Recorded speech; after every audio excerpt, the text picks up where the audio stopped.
Welcome to episode 4 of Building the Board, as we've got another 10 players for you, continuing the big uglies, still on offensive line, now talking about our interior offensive linemen. Can't wait to hear what Jacob and Quinten have to say about this set of guys, so I'll go ahead and throw it right on over to them. Jacob, Quinten, who are we taking a look at? Yeah, we're taking a look at the interior offensive lines. That's offensive guard and center. And these are not our top 10 guys. This is just our first batch of 10 guys. So we're just setting some baseline names out there that we've watched. We can just go ahead and kick this right off with everyone's favorite offensive tackle / offensive guard / center out of Northwestern, Peter Skoronski. Now, I watched Peter Skoronski and I see a guy who, body control is off the charts. His hand placement is consistent. His pad level is great. He's got an outstanding anchor. And I should say his hand placement is consistent when he can reach enough to place his hands, which is why I have him as an offensive guard here. I have some questions about his length really deterring him at the next level. And it's really just because every game that I watched, I saw 1 to 3 plays where it was just his length really caused a problem. And I just don't think that number gets smaller in the NFL.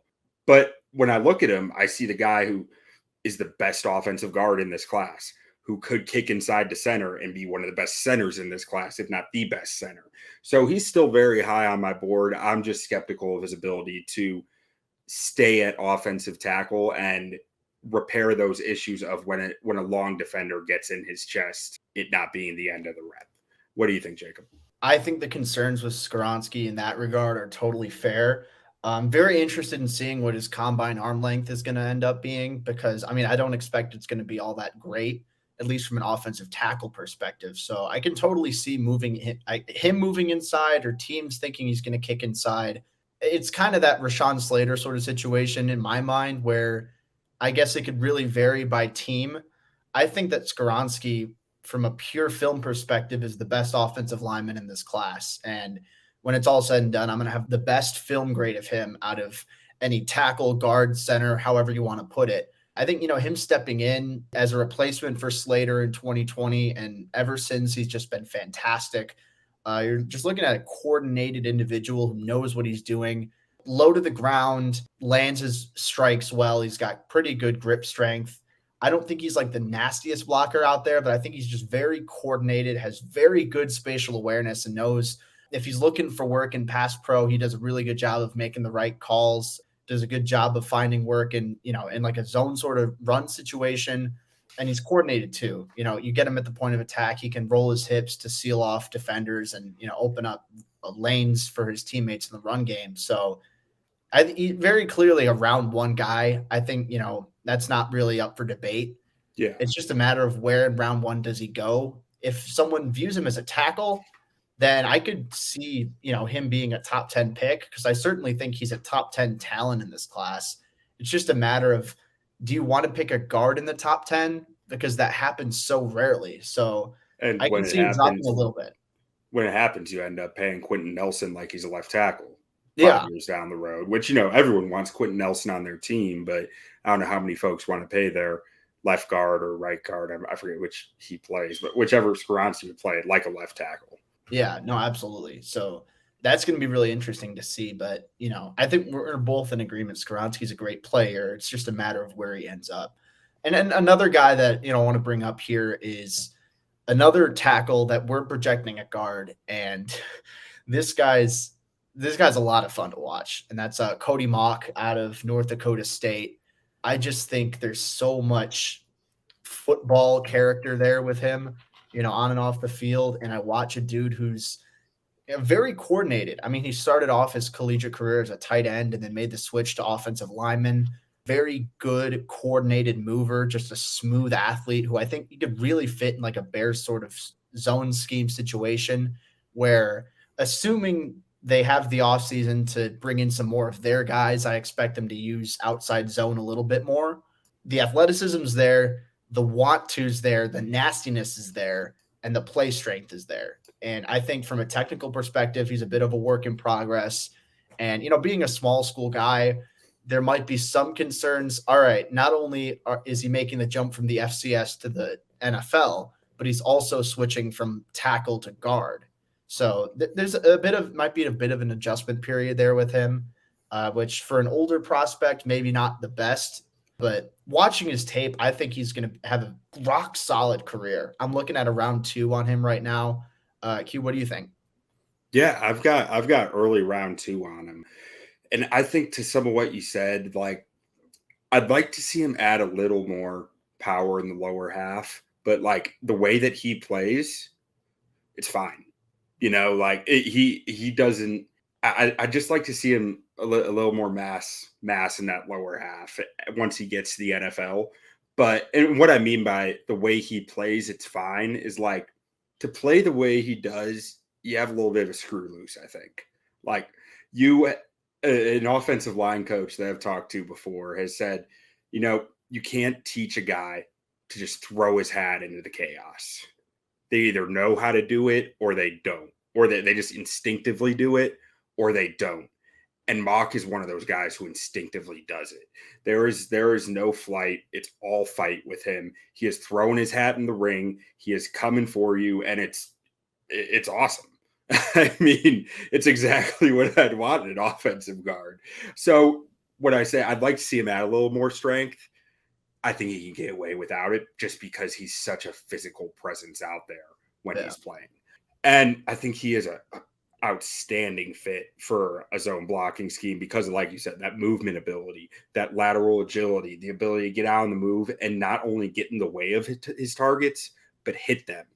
Like a lot of the zone blocking, it's like you just gotta get in the way and you're doing something still. But he does that and then some, which is really encouraging to see as a run blocker. One of the tough things I've ran into with him, though, is getting a feel for his pass blocking, just because North Dakota State is such a run-heavy team and everything is play action, bootleg, that you don't get many reps of him pass blocking in true pass sets. But with his athleticism, I'm not too concerned about it. Moving on here to not more interesting, but an interesting prospect out of NC State who just recently started getting a little more buzz, Chandler Zavala, left guard for NC State. And when I'm watching him, I see a guy who's just an incredible athlete for his size. Like he has a springy nature to his feet, to his ankles, that can kind of bounce around out there. And generally, I just liked his footwork. I thought that he was pretty efficient with his feet in general. I didn't love his grip strength, though. It seemed like he had a hard time hanging on to guys once he got latched on and driving them. Like he just not much of a finishing mentality with him. But when watching him, I mean, and thinking it through and watching some of last year's tape, him and Ike Ekwonu were locking down that side of the line for NC State. And in 22, he was still doing a lot of the same stuff. It's not like he was just relying on Ekwonu to cover for him. He was doing as much of the work as he had previously. So I think he's a prospect to watch. What do you think, Jacob? No, I definitely agree. I think Zavala, one thing that really impressed me with him is, he had a very good career at Fairmount State. And I couldn't tell you if my life depended on it, what division that is, but I know it's a smaller school and I forgot to write down exactly if it's FCS, D2, D3, whatever. That's going to come back to bite me. But I'm writing that down right now. Right. I didn't know that.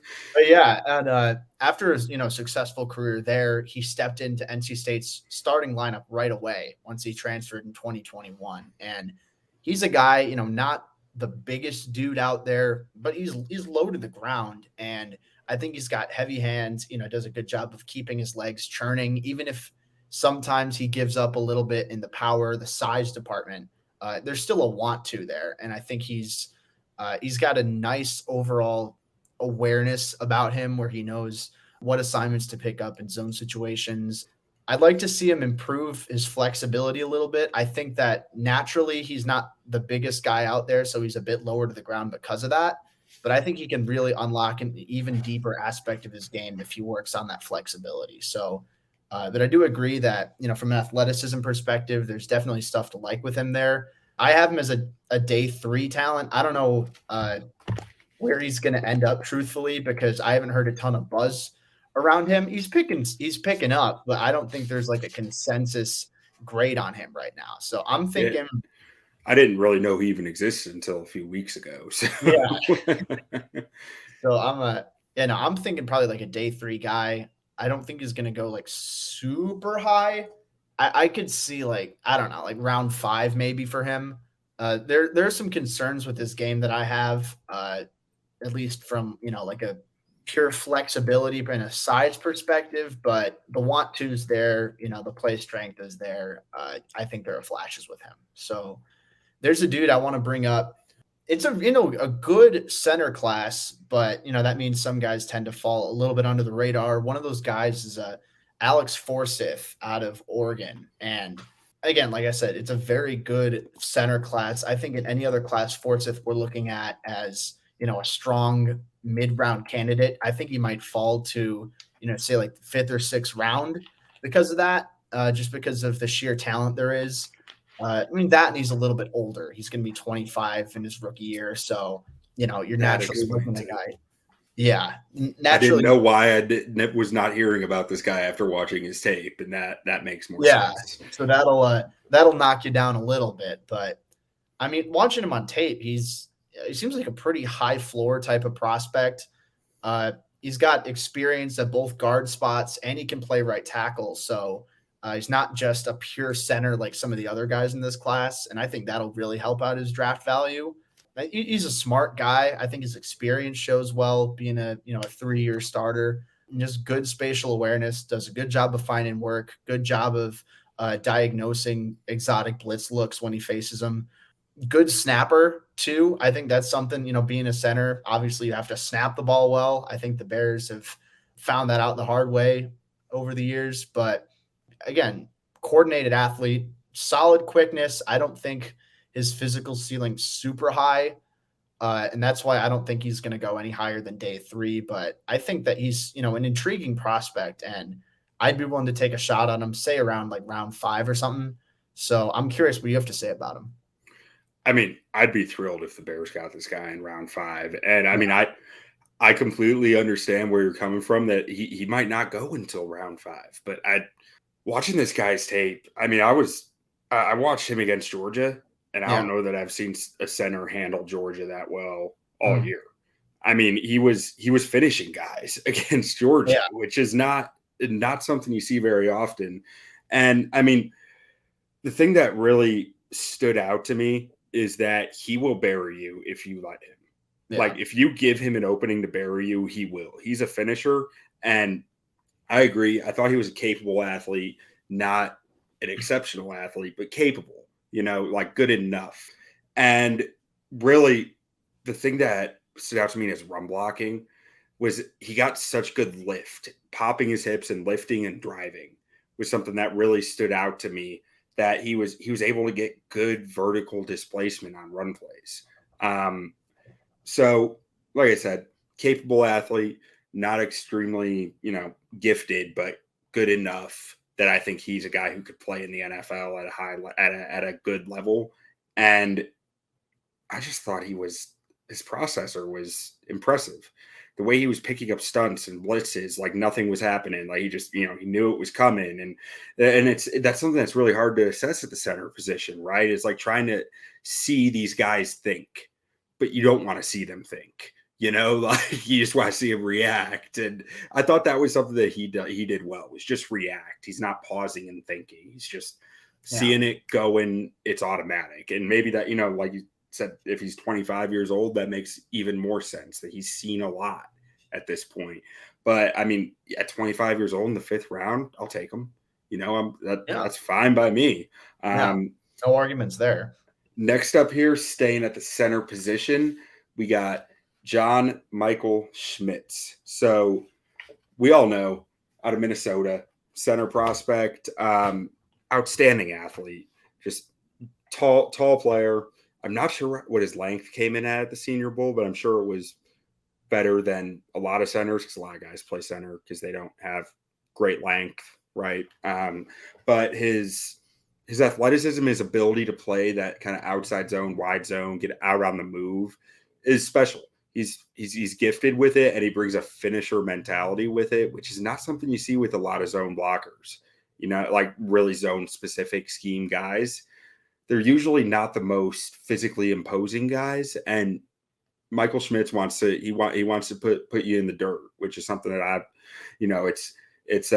it's old school football-y of me, but it's something that I'd love to see in offensive linemen. Now, some of the questions that I had with him, and I do think some of this does come from how athletic he is and how awkward of positions he ends up in sometimes, because he's asked to go, reach a guy 5 yards downfield, and he gets in the way. But I just see him on the ground a lot, which was one of my issues with him. And I think probably in my grading, I over knocked him for it, because at first I was like, why is this guy always on the ground? And now I'm thinking it through the last, week or two since the Senior Bowl. Really, the Senior Bowl is what kind of changed my mind some on him, was seeing the positions that he was able to get into in the first place. It's like he might have ended up on the ground, but he changed that guy's trajectory to the football, and that's all that really matters. But that was an issue that was one of my questions.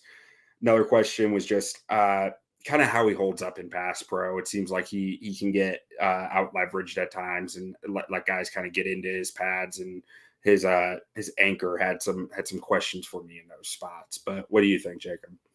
I'm with you on a lot of that. I've made absolutely no attempt to hide the fact that I'm a big fan of John Michael Schmitz.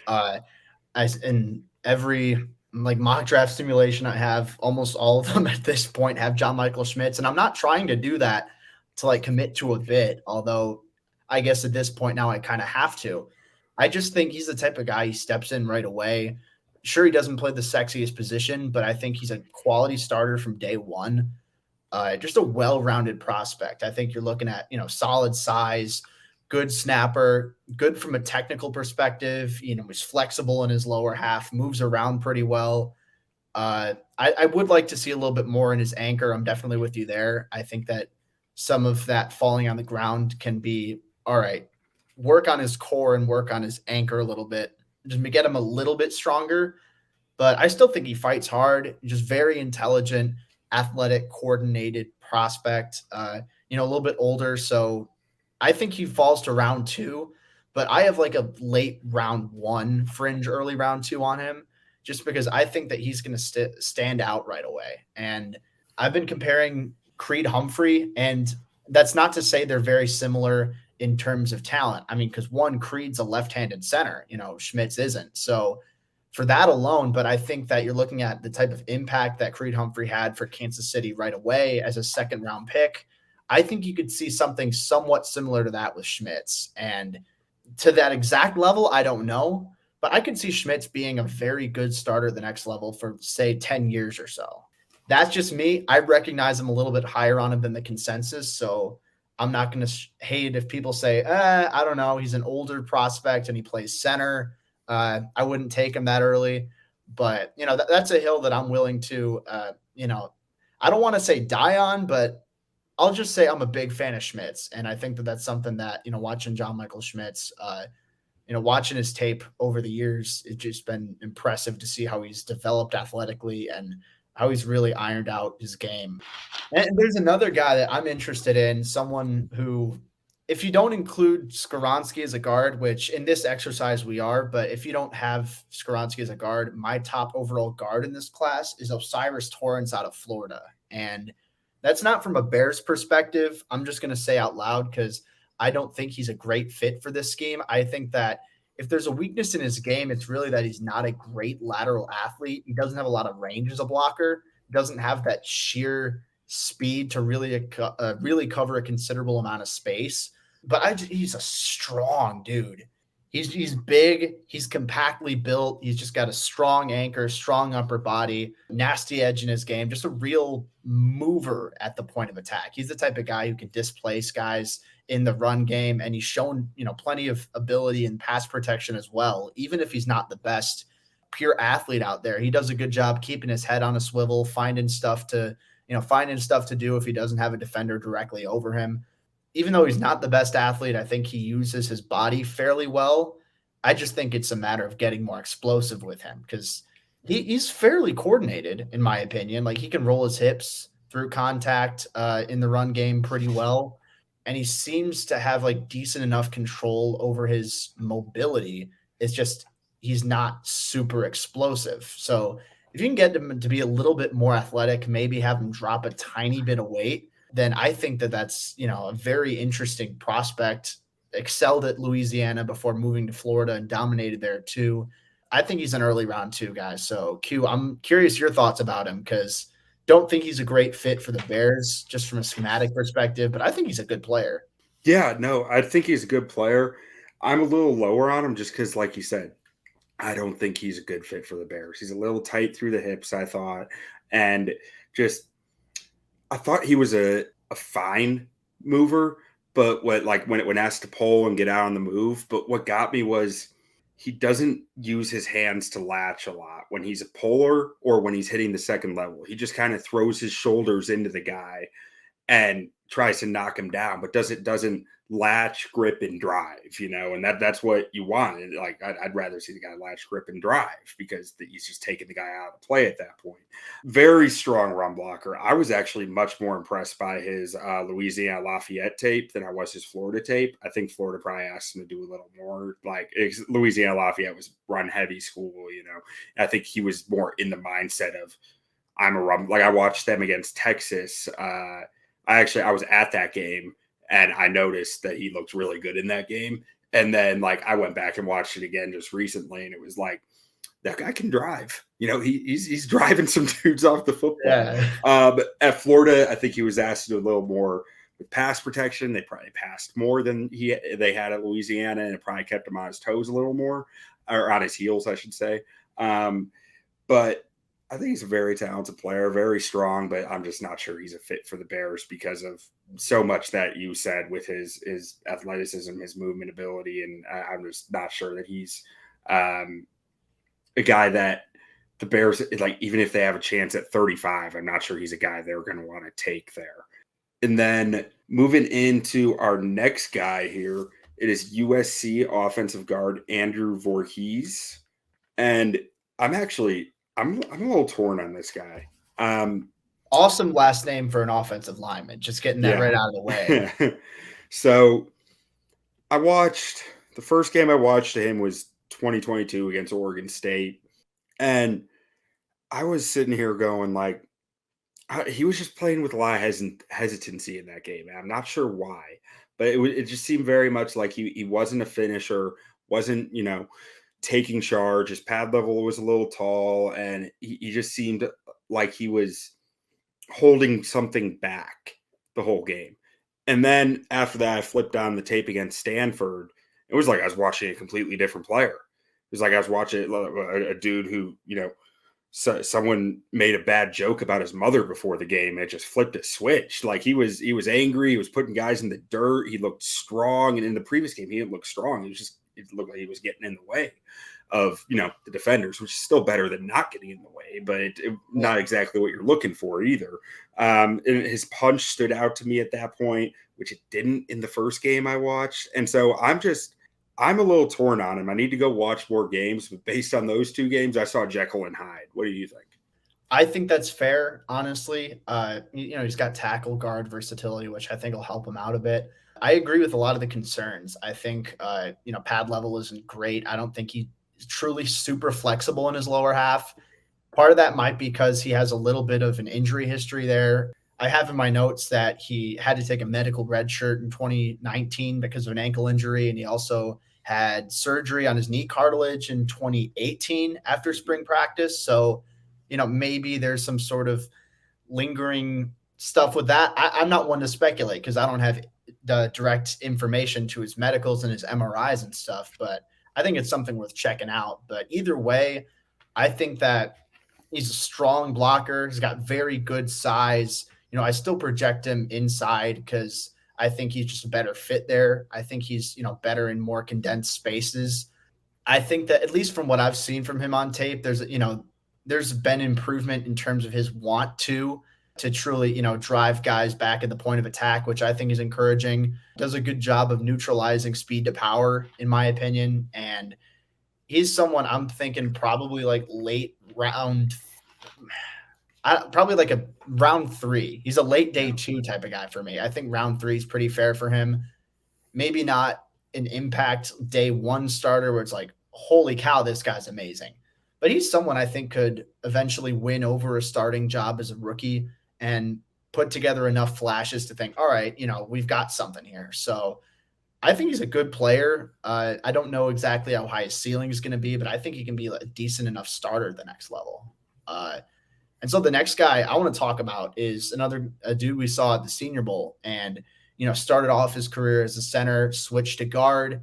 And, that at guard is where he really started to take off. And that's Steve Avila out at TCU. And I know a lot of people have been talking about him. There have been, reports. The Bears are interested in him.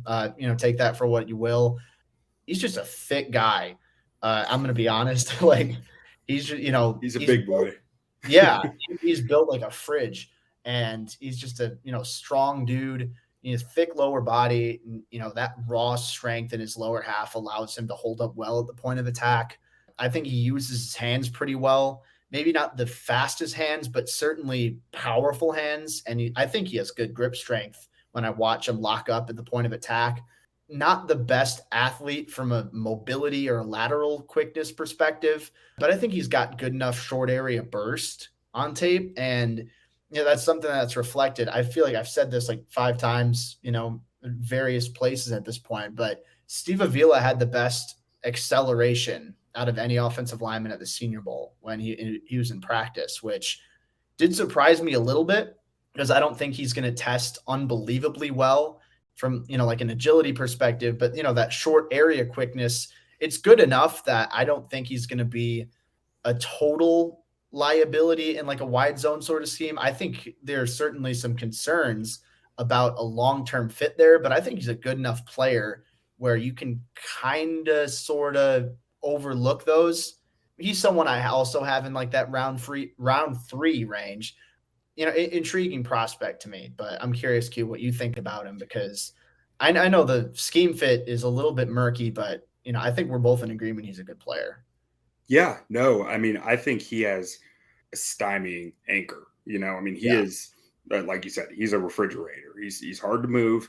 When he sits down and says, this is as far as we're going, it's pretty much this is as far as you're going, as long as you're in the phone booth and you don't have room to run around him. Because if that's the case, you might be able to run around him.